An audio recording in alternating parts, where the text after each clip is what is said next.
প্রিয় সাংবাদিক ভাইয়েরা, আপনারা আমার সালাম, শুভেচ্ছা ও অভিনন্দন গ্রহণ করুন। আসলে মানুষের ভালোবাসা পাওয়াটাও একটা কাল। আমি বিগত আমার পৌরসভা নির্বাচনে আপনারা জানেন বাংলাদেশে একটা ইতিহাস সৃষ্টি করেছি। অবাধ, সুষ্ঠু, নিরপেক্ষ নির্বাচন, সকল দলের অংশগ্রহণে নির্বাচন, কারো একটা পোস্টার কেউ ছিঁড়েনি, কারো গায়ের সাথে গা লাগেনি। এ ধরনের একটা নির্বাচন উপহার দিয়ে বসুরহাট পৌরসভার মানুষ ইভিএম ভোট, বাংলাদেশের ইতিহাসে নজির নেই, ইভিএমে ভোট হয়েছে 66% ভোট কাস্ট হয়েছে। এর মধ্যে কাস্টিং ভোটের 77% ভোট আমি পেয়েছি। বিএনপি এবং রেজিস্ট্রেশন না থাকলেও জামাত প্রার্থীও হয়েছেন, তারা পেয়েছে 23% ভোট। এত বিপুল বিজয়ের পর আমার দলের নেতা ওবায়দুল কাদের সাহেব, উনি ভাই হিসেবে আমাকে অভিনন্দন জানিয়েছে, জয়নাল আজারি সাহেব অভিনন্দন জানিয়েছে, আর দুই একজন টুকিটাকি অভিনন্দন আমাকে জানানো হয়নি। আসলে আজকে আমার বিরুদ্ধে নানা ষড়যন্ত্র চলছে। আমি আজকে আপনাদের এখানে সকালে এসে বসা শুরু করেছি। কালকে থেকে আমার উপর স্টিম রোলার চলছে, আমাকে প্রেসের সাথে কথা বলতে দেবে না। ইতিমধ্যে চ্যানেল আই থেকে একটা প্রোগ্রামে আমাকে মাঝপথে বের করে দেওয়া হয়েছে। ডিবিসি আমার একটা প্রোগ্রাম করে সে প্রোগ্রাম বন্ধ করে দিয়েছে। এমনিভাবে সারা দেশে আমি যাতে কথা বলতে না পারি সেজন্য কোনো এক নেতার নির্দেশে তথ্যমন্ত্রী আর আমাদের মাননীয় মন্ত্রী ওবায়দুল কাদের সাহেবের সাথে থাকেন ফিয়ারো আবু নাসের এবং কি বাবু সহ, এরা আজকে আমাকে মিডিয়া থেকে দূরে সরিয়ে দিয়েছে। আবার কেউ কেউ বলছেন আমাকে যে আমি নিজেকে প্রকাশিত করার জন্য নাকি এসব করছি, বক্তৃতা দিচ্ছি। আমি দৃঢ়তার সাথে বলবো, আমি 47 বছর রাজনীতি করি।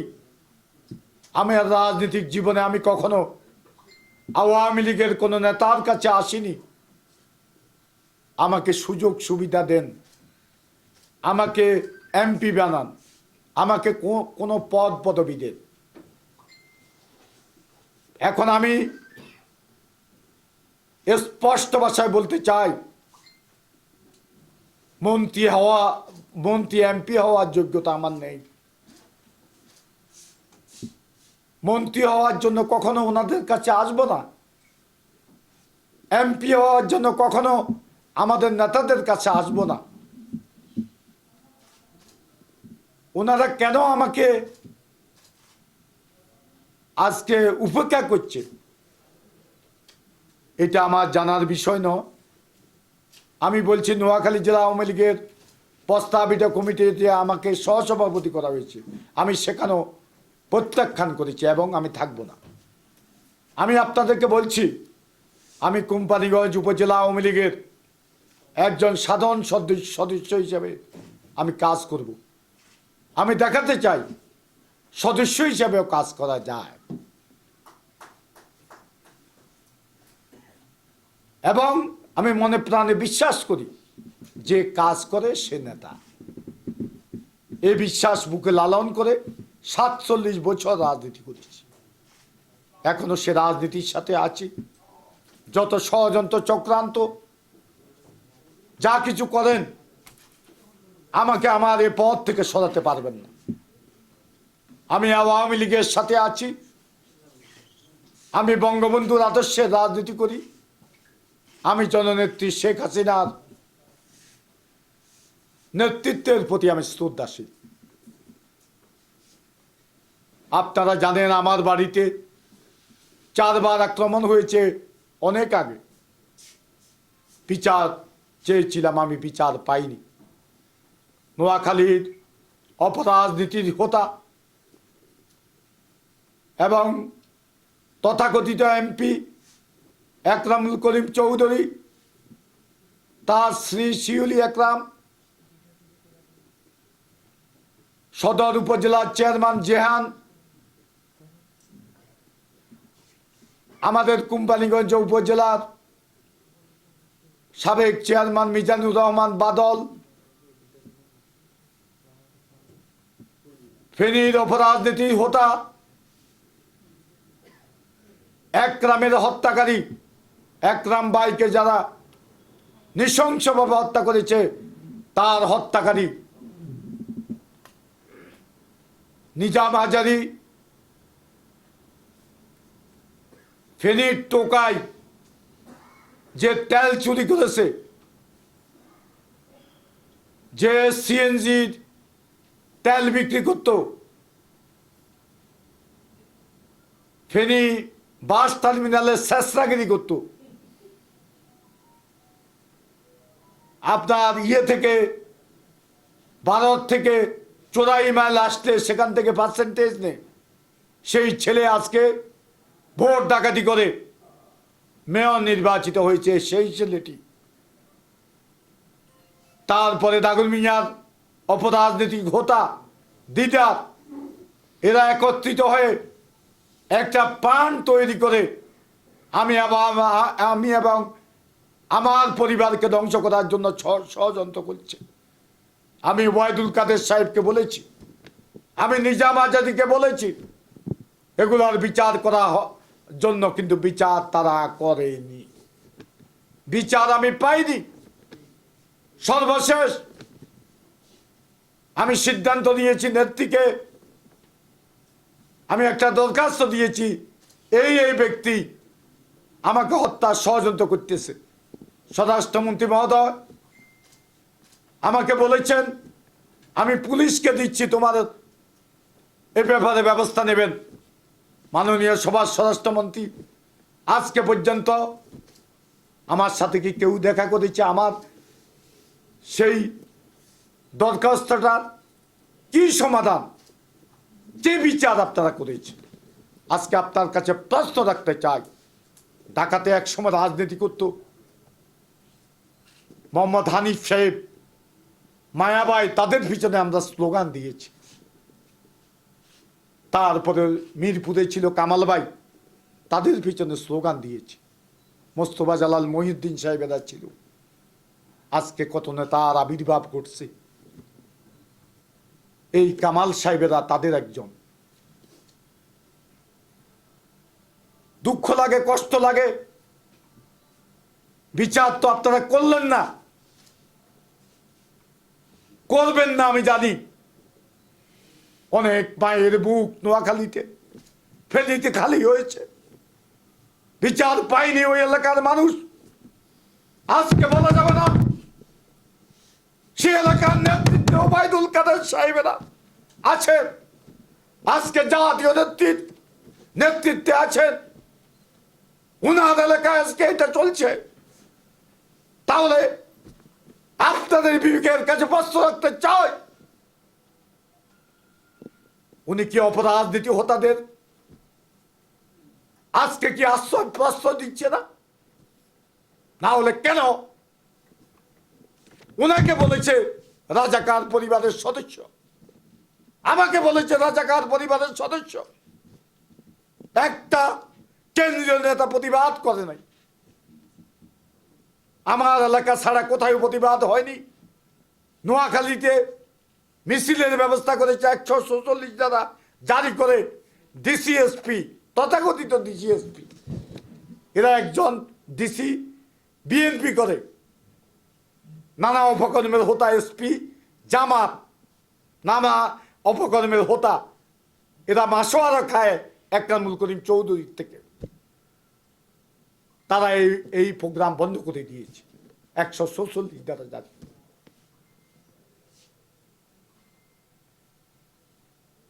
আজকে দেখেন নোয়াখালীতে আজকে টেন্ডারবাজি এখনো চলছে।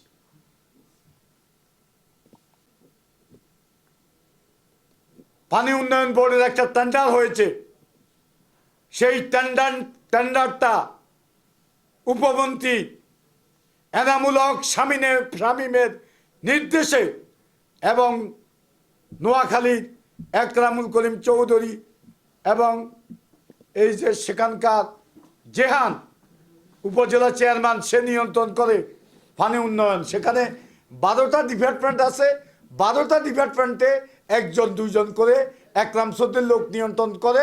তারা পার্সেন্টেজ 10% ল। এখানে ওই যে ফেনীর লিপ্টন উনি কিনে নিয়েছে। আমি এই কাজে বাধা দিছি। আমি বলছি যে পুনঃ টেন্ডার হতে হবে, আমি এটা মানি না। আপনারা 2-3 জনের শিডিউল অন্যদিকে ড্রপ করতে দে না, 2-3 জনের শিডিউল ড্রপ করি, একটা লয়েস্ট বানায় ওনারা যাকে দিবে। প্রত্যেকটা ডিপার্টমেন্টে এটা চলছে, এই কাজটা তারা করছে, সেখানে এখনো করে যাচ্ছে, বন্ধ হয়। লিপ্টন আমারে বলে আপনার সাথে কথা আছে, মানে টাকার লেনদেন করতে চায়। আমি কি টাকার রাজনীতি করি? আমাদের এনামুল হক শামীম কয় লিপ্টনের সাথে কথা বলো। এনামুল হক শামীম সাহেব, এদেশের মানুষ জানে আপনি কি করেন, কত হাজার কোটি টাকার মালিক হয়েছেন। এদেশের মানুষ জানে শেখ হাসিনা আমাকে হত্যা করবে প্রয়োজনে। আজকে শেখ হাসিনার সকল ইজ্জত এটা ধ্বংস করে দিচ্ছে। উনি আমাকে গ্রেপ্তার করুক, কিন্তু আমি সত্য কথাটা বলবো। এনামুল হক শামীম কেন আমাকে রিং দিয়ে বললো এদের সাথে নেগোসিয়েশন করা? তাহলে এটা থেকে কি প্রতিমান হয়? আমাকে টাকা দিতে চায়, ঠিক না? সেখানে এক সিনও এটার সাথে জড়িত ছিল নোয়াখালী। আমি নোয়াখালীর প্রত্যেকটা ডিপার্টমেন্টের এক সিনকে বলেছি আপনার 2টা কাজ করবেন। একটা হচ্ছে আজকে কাজের মান নাই, কাজ করা হয় কাজের কোনো মান নাই। 6 মাস আগে কাজ হয়, 3 মাস পরে একই অবস্থায় ফিরে যায়। আপনারা কাজের মানটা নিয়ন্ত্রণ করেন আর টেন্ডারটা নিয়ম মাফিক করেন। সব অ্যাকশন তারা আমাদের বোঝানোর জন্য হোক যা হোক অত্যন্ত সম্মানের সহিত বলছে, বিষয়টা আমরা দেখতেছি। শুধু পানি উন্নয়ন বোর্ডের অ্যাকশন সে বেয়াদবি করছে আমার সাথে। ওই যেহেতু আমি ওই যে আমাদের যে রিকোয়েস্ট করছে এটা আমি শুনি নাই, এই জন্য আমার সাথে বেয়াদবি করছে। আমি সম্মানিত প্রতিমন্ত্রী, তার নাম কি জাহিদ ফারুক, তাকে বলেছি। উনি আমাকে বলছে পরের দিন তোমার সাথে কথা বললাম, আমি আপনার সাথে কথা বললাম, আমি বাইরে আছি। আজকে 4 দিন উনি আমার সাথে কথা বলেন নাই এবং সে অ্যাকশন এখনো বহাল তবিয়তে আছে এই অপকর্ম করার পরেও। তাহলে বলেন কি অবস্থা? তারপরে চাকরি বাণিজ্য নোয়াখালী। একটু কি আপনাদের প্রশ্নের উত্তর কিন্তু আমি দেব, কিন্তু একটু সময় নিলে কি সমস্যা আছে নাকি আপনাদের? না, যদি সময় নিতে চান তাহলে আমি কথাগুলো বলতে চাই। আমি বলার জন্য এসেছি, হয়তো আমার জীবনে এটা শেষ বলা, সুযোগ হবে না। যেভাবে ষড়যন্ত্র চলতেছে হয়তো যে কোনো সময় একটা দুর্ঘটনা ঘটতে পারে। এই জন্য নিজের আবেগটা আপনাদের সামনে কার কাছে বলিব? কেউ তো নেই। দলের কোনো পর্যায়ে বলি কোনো লাভ হয়নি, এই জন্য আবেগটা আপনাদের কাছে প্রকাশ করতে চাই। এই যে আজকে চাকরি বাণিজ্য নোয়াখালীতে এখনো চলতেছে, একটা গরিব পুলিশ তাকে চাকরি দিয়ে 5 লক্ষ টাকা একরাম সুদ্দিনে, একটা গরিব প্রাইমারি স্কুলের পিয়ন তাকে চাকরি দিয়ে 5 লক্ষ টাকা নেয়। প্রশাসনকে তারা নানাভাবে ব্যবহার করে, এই কাজগুলা করছে। আজকে দেখেন নোয়াখালীতে সচিব দিছে 10 জন। আমি একটার ব্যাপারে বলছি, তখন ডিসি সাহেব বলল যে তাকে অবশ্যই লিখিত পরীক্ষা ওভারকাম করতে হবে। একথা বলার পরে আমি আর ওনার কিছু বলিনি, কিন্তু আজকে আমার কাছে ডকুমেন্টস আছে। ওই লোকটা আমার কাছে খুব কান্নাকাটি করছে যে আমাদের খুঁজতেছে, আপনার কাছে গেছি এই জন্য 20 লক্ষ টাকা তার নিকট চাইছে একরাম সুদ্দিন লোকজন। এখন যে নিয়োগগুলা দেওয়া হয়েছে আমাদের কাছে খবর আছে, কেউ তো এমনি স্বীকার করবে না, জিজ্ঞাসা করলে স্বীকার করবে না, সে চাকরি পেয়েছে স্বীকার করবে না। এখন তাদেরকে রিমান্ডে এই 20 জনকে জিজ্ঞাসাবাদ যদি করেন, যদি 20 লক্ষ টাকা করে না নেয়, 25 লক্ষ টাকা করে না নেয়, প্রয়োজনে আমার বিচার হবে। এদেরকে রিমান্ড দেন বা কোনো গোয়েন্দা সংস্থা দিয়া তদন্ত করেন। নোয়াখালীর ডিসি, এই যে সচিব বেলায়েত, সেতু বিভাগের সচিব বেলায়েত, তারপরে একরামুল করিম চৌধুরী, তারপরে সোহেল, হ্যাঁ তারা ওই যে লুটপাট করি খাওয়ার বেলা 1-2 জনে মারামারি করছে, আগে সম্মেলনের সময় মারামারি করছে, এখন একসাথে গেছে। একসাথেই আপনার নোয়াখালীতে এই সচিব পদে নিয়োগে বাণিজ্য করছে। এটার সাথে এরা 3 জনের লোক দিছে, এই যে বেলায়েত, তারপরে সোহেল এবং একরাম সুদ্দিন লোক দেওয়া হয়েছে, তাদেরকে দেওয়া হয়েছে এই 20 জনের ভিতর, এই 10 জনের ভিতর। এখনো তার চাকরি বাণিজ্য চলছে। তারপরে একরাম সুদ্দিন অস্ত্রে 24টা মায়ের বুক খালি হয়েছে।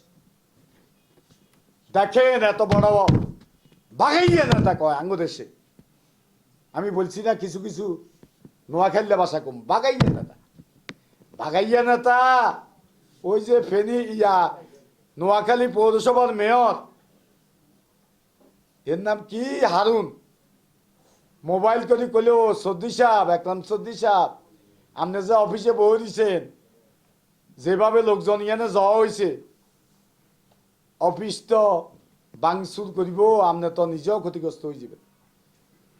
300-400 কর্মী অস্ত্র মস্ত্র যা ছিল এগুলা সব নিয়ে শহীদ মিনারে যাই ফালাইছে, বিএনপি জামাত আসি অফিস পুড়িয়ে গেলাইছে। এত বাগাইয়া নেতা। নোয়াখালী উনি নিয়ন্ত্রণ করে। সমনির ভোটে কে জিতছে? ফেয়ার ভোটে।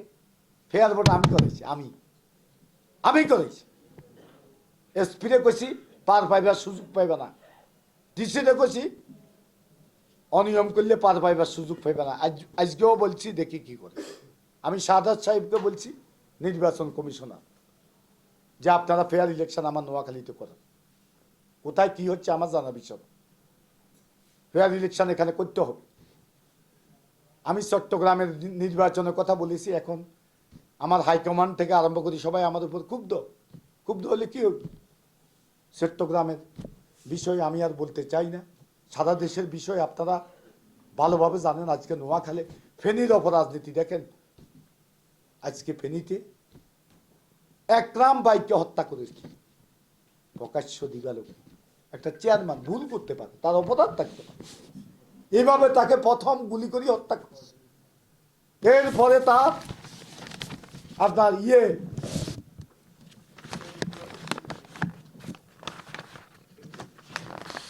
দেখেন আপনারা, আপনাদের কাছে এগুলো দাও। একরাম ভাইকে যে গুলি করে হত্যা করছে, এরপরে তার গাড়িতে ঢুকাই, এই কথা বলিয়ে না, তার গাড়িতে ঢুকাই তার গায়ে শুদ্ধ পেট্রোল ডালি তাকে হত্যা করছে। এখন বিচার হয়েছে কাদের? জজ মিয়াদের বিচার হয়েছে, জজ মিয়াদের। খবর নেন,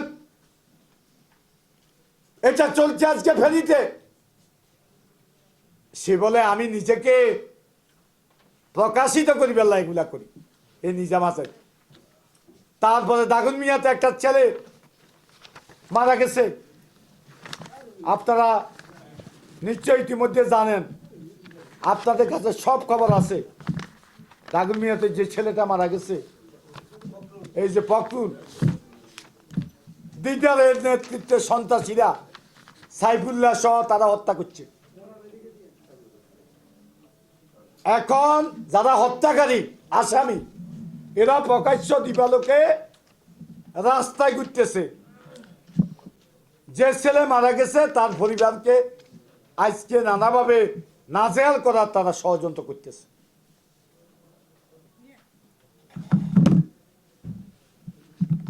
এই বিষয়গুলা আপনাদেরকে জানাইতে হয়। তারপরে কবিরহাটে নোয়াখালীর কবিরহাটে আপনার হয়েছে, ভোট হয়েছে, উপজেলা ভোট তো আসিল না, দুইয়ানীয় ভোট আসিল না, একরামুল করিম চৌধুরীর ভোট। আমরা দলের কারণে যাই, কিছুটা পরিবেশ আনছি, তারা সেখানে গোলাগুলি। আমি তখন সিঙ্গাপুর ছিলাম, বড় ভাই অসুস্থ, গোলাগুলি সেখানে।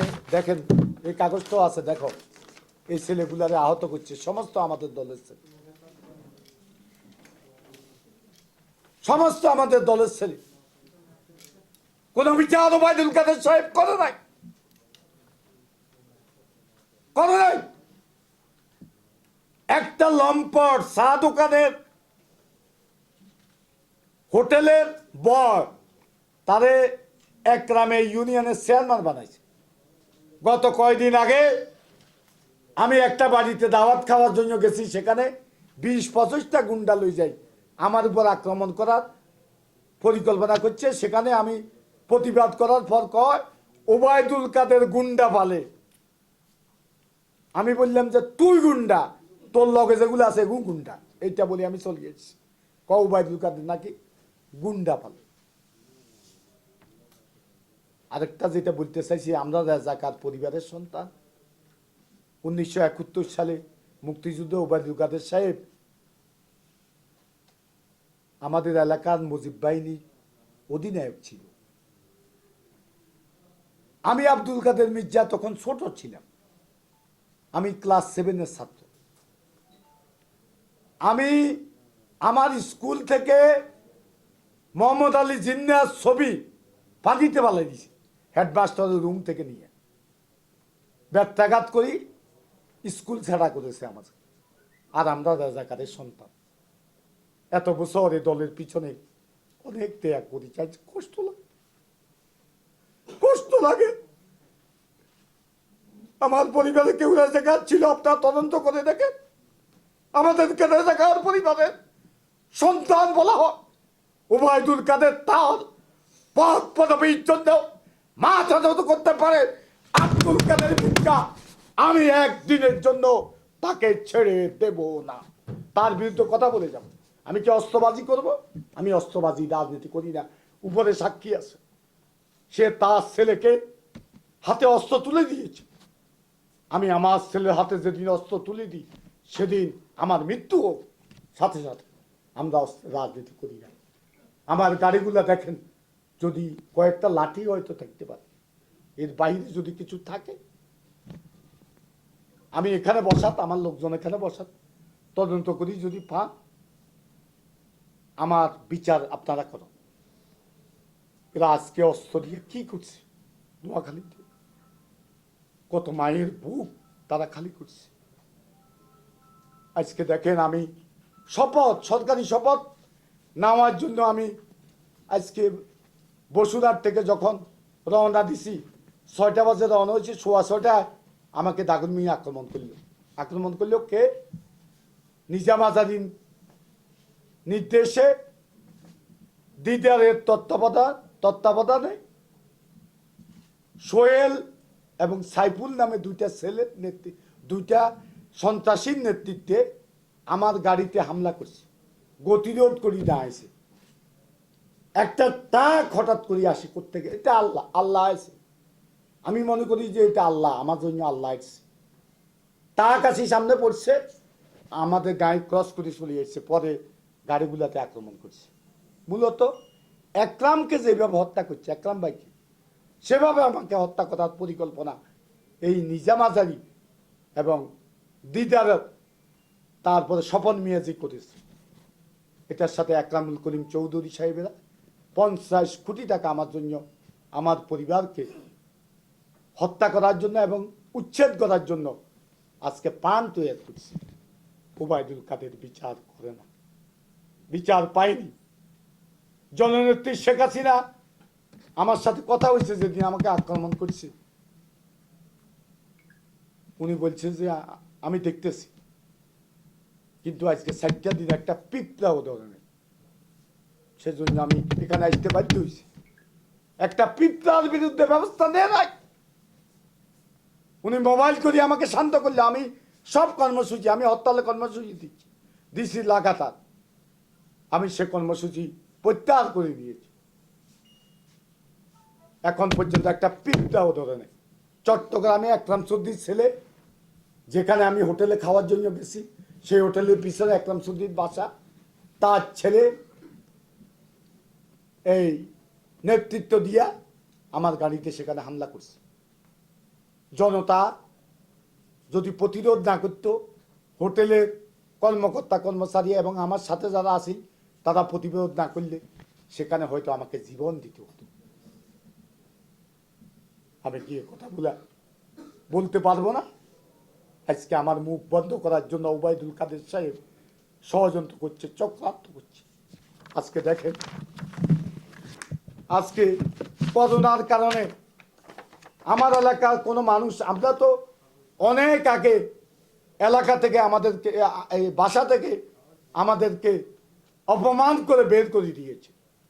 করোনার কারণে আপনার আমার এলাকার অনেক লোকের কাজকর্মে ওনারা বাসায় যেতে পারে না, বলে যে করোনা। তাহলে করোনা হইলে এই নিজাম আজারি আর স্বপন মিয়াজির করোনা নাই? দেখেন, এই দেখাও, এটা তো করোনা নাই তাদের। তারা কিভাবে বাসাত ফুল দিবে লাই ভোট ডাকাতি করে গেল? হ্যাঁ, এখন আমি শুনতেছি আওয়ামী লীগের একটা মিটিং হবে, সেদিন আমি দেখব আমার ভাই কি ওবায়দুল কাদের, না ওবায়দুল কাদেরের ভাই একরামুল করিম চৌধুরী আর নিজাম হাজারি। এটা সেদিন আপনারা দেখবেন, আপনারা সেদিন দেখবেন। আর সেদিন আরেকটা বিষয় আপনারা দেখবেন, সেটা হচ্ছে আমি আমার পরিবার রাজাকার না আমরা রাজাকার নয়, এটার প্রমাণটা আপনারা সেদিন পাইবেন। ঠিক না পাইলে আমারটা আমি চালাবো। ওবায়দুল কাদের তার ক্ষমতার জন্য নীতি নৈতিকতা বিসর্জন দিতে পারি। আমি চ্যালেঞ্জ দিয়ে বলছি, যদি প্রমাণ করতে পারে আমার পরিবার রাজাকার, তাহলে প্রয়োজনে নিজে গুলি করে নিজেকে শেষ করে দেব, নিজের জীবন নিজে বিসর্জন দেব। তারপরে সেদিন দেখব আওয়ামী লীগের মিটিংয়ে নোয়াখালী ফেনীর অপরাজনীতি থাকবে না থাকবে, এটা সেদিন আপনারা দেখবেন। এটা হচ্ছে আপনাদের কাছে আমার অনুরোধ। আমি আসলে কথা আজকে বলতে আসছি, আমি কথাগুলা আপনাদের সম্মুখে অনেকগুলো উপস্থাপন করেছি। হয়তোবা আপনারা মনে করবেন যে নিজের পরিবারের বিরুদ্ধে কথা বলছি, অনেক কষ্ট থেকে, অনেক দুঃখ বেদনা থেকে কথাগুলো বলছি। আমি কোনোদিন ওনার কাছে আসি নাই 10টা টাকা সহযোগিতা নেওয়ার জন্য, কোনো কাজ নেওয়ার জন্য। আজীবন 47 বছর ওনার সমস্ত নির্বাচনী কর্মকাণ্ড, এখানে একজন আছে তপন দা, এরা আছে, সাংবাদিকেরা অনেকে আছে, ওনার সমস্ত নির্বাচনী কর্মকাণ্ড আমি তদারক করেছি, দেখেছি। আজকে আমার উপর এত অত্যাচার নির্যাতন, তার তা সে যাকে তাদেরকে লালন করে, কি জন্য করে উপরে আল্লাহ আছে জানে। তাদের কর্তৃক আমি আজকে এভাবে লাঞ্ছিত হচ্ছি। আমাকে বলে তুমি চুপ করো, তুমি ঠান্ডা থাকো। আমি ঠান্ডা থাকতাম, ঠান্ডা থাকতে থাকতে বারবার এটা হচ্ছে। এদেশে দেখেন, যদি বঙ্গবন্ধু হত্যার বিচারটা ঠিক মতো হইতো, তাহলে জিয়াউর রহমানকে চট্টগ্রাম সার্কিট হাউসে জীবন দিতে হতো না। এ বিষয়টা মাথায় আনি, এটা রাজনীতি নয়। হত্যায় হত্যা ডাকিয়া উনি আজকে হত্যাকারীদেরকে আশ্রয় প্রশ্রয় দিচ্ছে। কি জন্য? উনি নাকি প্রেসিডেন্ট হইতে চান। এটা দিয়ে প্রেসিডেন্ট হবেন? প্রেসিডেন্ট অনকে মহামান্য প্রেসিডেন্ট আব্দুল হামিদ সাহেব সকল দলের অধীনে নির্বাচনে যিনি এমপি হয়েছে, হ্যাঁ, এর জনপ্রতিনিধির এখন দরকার ন। শেখ হাসিনা আজকে যে উন্নয়ন সারা দেশে করছে, আজকে শেখ হাসিনার মতো রাষ্ট্রনায়কের দরকার ন। তারপরে জিল্লুর রহমান 111-এ বেইমানি করছে সব নেতারা। আমি ছিলাম 111-এ, ওবায়দুল কাদের সাহেবের সুবাদে সব নেতারা বেইমানি করছে। এই যে সুজিত রায় নন্দী, আক্তারুল আলম চট্টগ্রাম ঢাকার নেতা, সাংগঠনিক সম্পাদক ছিল, এদেরকে আমি দেখছি। আরগুলা অনেকেরা আমি হয়তো চিনি না। একদিন দেখছি দীপুমণিরে আমাদের নেতা ইয়েতে আসছে, এই ওনাদের শাড়ি দিব সিদ্ধান্ত হয়েছে, তখন দাঁড়াই দিয়েছে সেখানে, এতটুকু দেখছি একদিন। হ্যাঁ, তারা মন্ত্রী, কষ্ট লাগে, দুঃখ লাগে। আজকে জিল্লুর রহমানের মতো নেতার দরকার। সেদিন শত প্রতিকূল পরিবেশে দায়িত্ব পালন করছে, ঠিক না? রফিকুল হকের মতো আইনজীবীর দরকার, দেশপ্রেমিক আইনজীবী, যে খালেদা জিয়ার মামলা করছে, শেখ হাসিনার মামলাও করছে। এবং যেদিন খালেদা জিয়ার পুত্র আরাফাত মারা গেছে, সেদিন শেখ হাসিনা যে ইয়ে থেকে ফিরে এসছে, এই যে বাসার সামনে থেকে, বাসার গেট থেকে ফিরে আসছে, একমাত্র ব্যক্তি এই রফিকুল হক সাহেব বলছে যে খালেদা জিয়া ভুল করেছে, তার সিদ্ধান্ত সঠিক হয়নি। এরকম দেশপ্রেমিক লোক পাইবেন 111-এর পর? দুই নেত্রী কেস করছে, মামলা করছে, কোনো কিছুর বিনিময়ে করছে। সারা খাতুন ছিল সে সময়, মামলা করছে। কে আসিল রাস্তায়? তেয়াগি নেতারা। আজকে তেয়াগি নেতারা সব ঘরে ঢুকে গেছে, সব অপশক্তিরা আজকে সব জায়গাতে দায়িত্ব হাইব্রিডেরা। এই একরামুল করিম চৌধুরী 111-এর পরে মহিয়াম্মদের ভাই এখন তাদের ভাইস চেয়ারম্যান বানাইছে, নোয়াখালী জেলা আওয়ামী লীগের প্রস্তাবিত কমিটিতে ভাইস চেয়ারম্যান বানাইছে।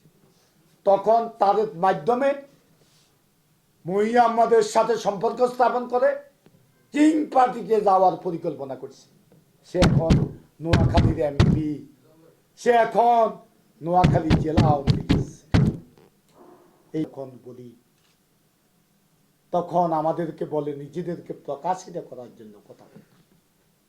আমি যতগুলা কথা বলেছি, যদি একটা মিথ্যা কথা যদি প্রমাণ করতে পারেন, যে শাস্তি দেন আপনারা মিডিয়ার লোকেরা, আমি সেই শাস্তি মাথা পেতে দেব। আমি কোনো অন্যায়ের কাছে মাথা মতো করব না। দেখেন, এই যে আমার বাড়ির পাশে একটা ঘটনা বলি, একটা ওয়াজ মাহফিল আমি সেখানে পারমিশন তো আমি দিছি, আমার বাড়ির পাশে, এরা সবসময় করে। তো আমি বললাম যে ঠিক আছে, রাত্রে তোমাদেরকে একটু দেখি যাবো। তোমরা তাদেরকে সত্য দিছি, কোনো রাজনৈতিক আলোচনা করতে পারবে না। তাদেরকে সত্য দিছি, কোনো ধর্মের বিরুদ্ধে তোমরা নিষেধাজ্ঞা করতে পারবে না। এগুলা সত্য দিয়া তারপরে শান্তি শৃঙ্খলা যাতে বিঘ্নিত না হয় সেটা রক্ষা করিবে।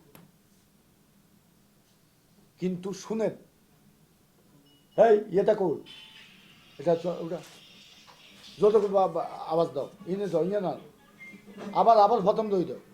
শুনেন, আপনারা শুনেন, তার বক্তৃতাটা শুনেন। এই যে সাম্প্রদায়িক বক্তব্য, সরকারের বিরুদ্ধে বক্তব্য শুনেন।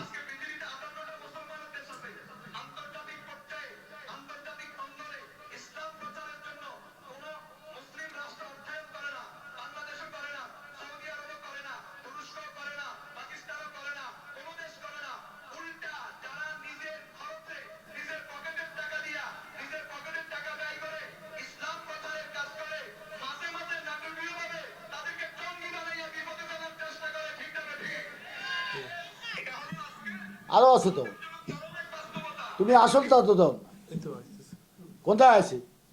তোমরা তো এগুলো ফালো না, ফারাও ওই যে ইয়ের নাম কিয়া চ্যানেলাই সুমার দালালি করতে অন্য সম্পর্ক আছে নি কোনো? ফেম করো। এ শুনেন, একটু তো শুনাইলাম, হিন্দু ধর্মের কোনো হুজুর নাই, বৌদ্ধ ধর্মের কোনো হুজুর নাই, এরা এদের এদের কোনো ধর্মকর্ম নাই, এগুলা ব্যাগ শয়তানি। তারপরে খ্রিস্টান ধর্মের কোনো হুজুর নাই। আর বলছে যে সারা বিশ্বে শুধু মুসলমানের উপর অত্যাচার হইতেছে, বাংলাদেশে সহ সারা বিশ্বে হিন্দু বৌদ্ধ খ্রিস্টান এদের উপর কোনো অত্যাচার হয় না। এটা সাম্প্রদায়িক বক্তব্য, দেশের বিরুদ্ধে বক্তব্য না। হ্যাঁ, হরেনি। হ্যাঁ, তার বিরুদ্ধে এই যে এই অভিযোগটা করছে, সে ধর্মীয় উস্কানিটা দিছে, আমি দুইজনকে দড়ি প্রশাসনের কাছে দিছি। তারা পরের দিন কখনো বলে মন্ত্রী নির্দেশ দিছে, কখনো বলে কেউ নির্দেশ দিছে, 54 সালান দিছে, সালান দিয়ে জামিনে মুক্ত করে দিছে।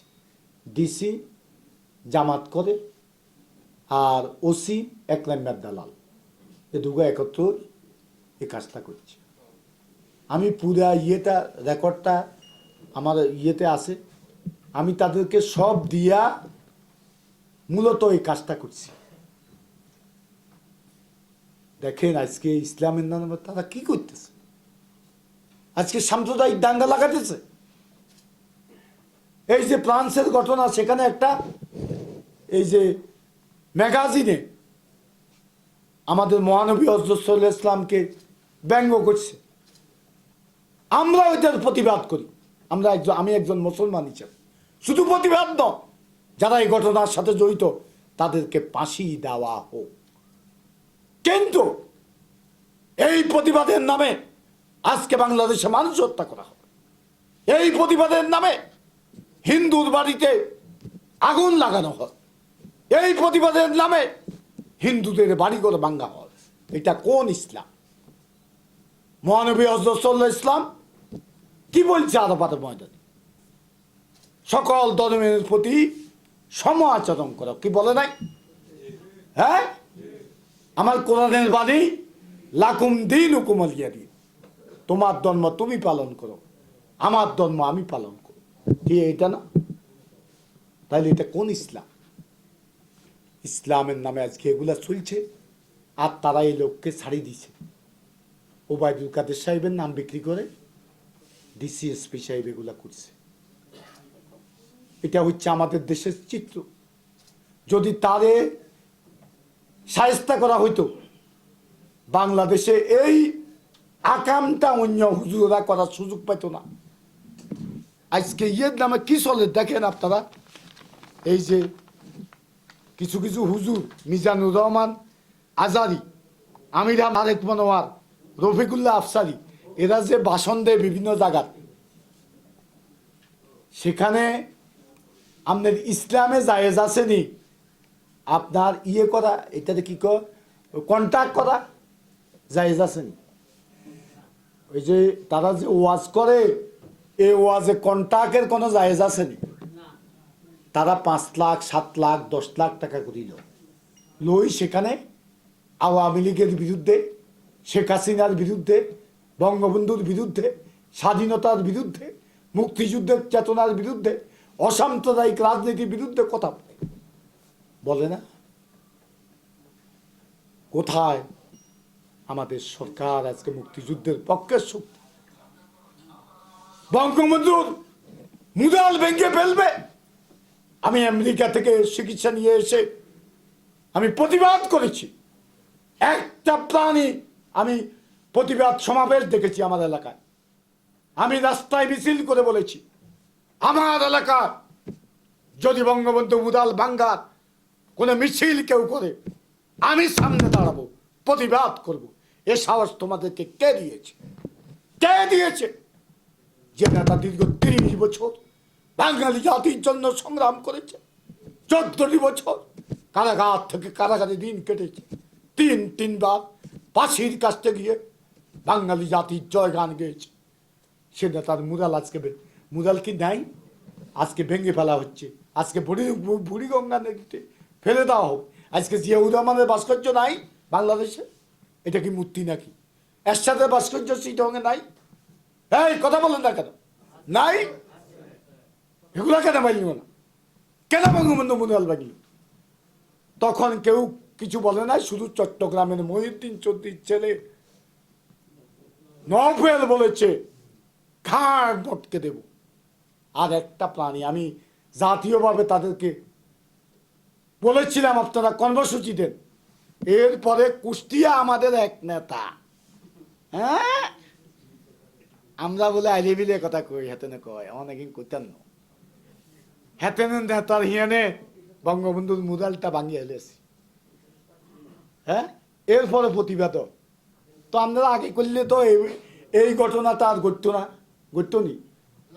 আগে যদি করতে নেই প্রতিবাদ, আর এই পরের প্রতিবাদে দেখলাম যে স্কুলের মাস্টার জমাত করে রেজাকার শালা, তারপরে সরকারি কর্মকর্তা জমাত করে রেজাকার, এরা মিছিলে, এরা মানববন্ধনে। তো এই লোকগুলোর আগে নামান না কেন? তাহলে এই ঘটনা ঘটতো। ওনাদেরকে পরামর্শ নেতাদেরকে কে দেয়? আমাদের নীতি নির্ধারক আছে দলের? কিভাবে দেশটা চলে? যে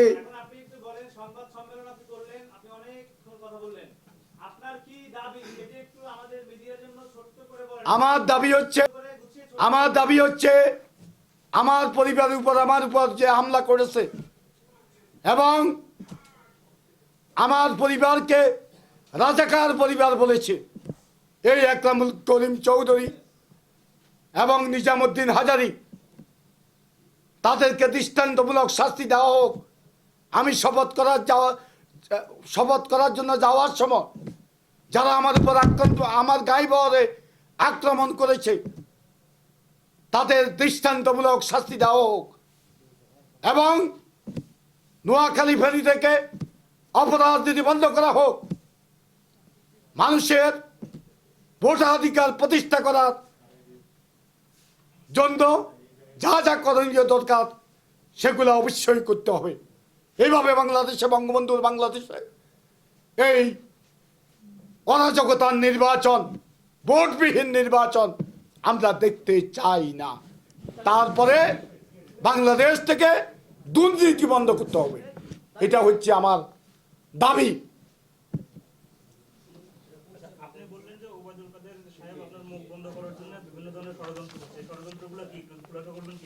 কোনটা? এই যে ওই যে ভোটকা লিটনে গেবার রাসেল ভোটকা রাসেল তার বাপের এই ছিল, এটাতে কি কয়, কোর্টের বিচারপতি আছিল, তার চাকরি চলে গেছে। হাতে দান্দা করি খায় ঢাকা, তারে দিয়ে আমাকে ধমক দিছে। সরকারি বিভিন্ন গোয়েন্দা সংস্থা থেকে আমাকে ধমক দেওয়া হয়েছে, বিভিন্নভাবে আমাকে ধমক দেওয়া হয়েছে যাতে আমি আজকে সাংবাদিক সম্মেলন না করি। সেজন্য ধমক দেওয়া হয়েছে। আর কি